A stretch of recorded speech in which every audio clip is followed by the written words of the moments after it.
ဘဝဆိုတာဟာဘယ်ဘဝမှမတည်မြဲဘူးရထားတဲ့အရာတွေအလုံးဟာကျင့်တတ်เสียမကောင်းလို့ဒုက္ခလို့ခေါ်တယ်ဘုန်းကြီးတို့တွေခုပါရထားတော့ဆိုခန္ဓာ၅ပါးရထားတယ်အဲ့ဒီရထားတဲ့ခန္ဓာ၅ပါးဟာကျင့်တတ်เสียမကောင်းဘူးဖြစ်မှုပြက်မှုတွေအမြဲတမ်းနှိမ့်ဆက်နေတာဖြစ်သောကြောင့်ဒုက္ခအဲ့ဒီဒုက္ခဘာကြောင့်ရတာတုံးဆိုရင်လူချင်းနဲ့တဏှာကြောင့်ရတာဖြစ်လို့တဏှာကဒုက္ခတပုရိယအဲ့ဒီဒုက္ခတွေကဘယ်မှာငြိမ်းတယ်လဲဆိုရင်နိဗ္ဗာန်ကျမှငြိမ်းတာဖြစ်လို့နိဗ္ဗာန်ဒီဒုက္ခនិရောဓ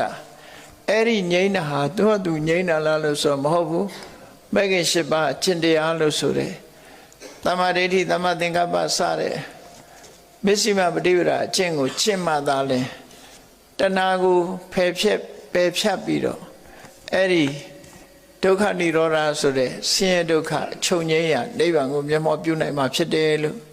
မြတ်စွာဘုရားကနေမိမင်းရဲ့ဇတ်တော်ကိုပေါင်းပြီးသစ္စာ၄ပါးကိုဟောကြားဆုံးမတော်မူခဲ့တာဖြစ်ပါတယ်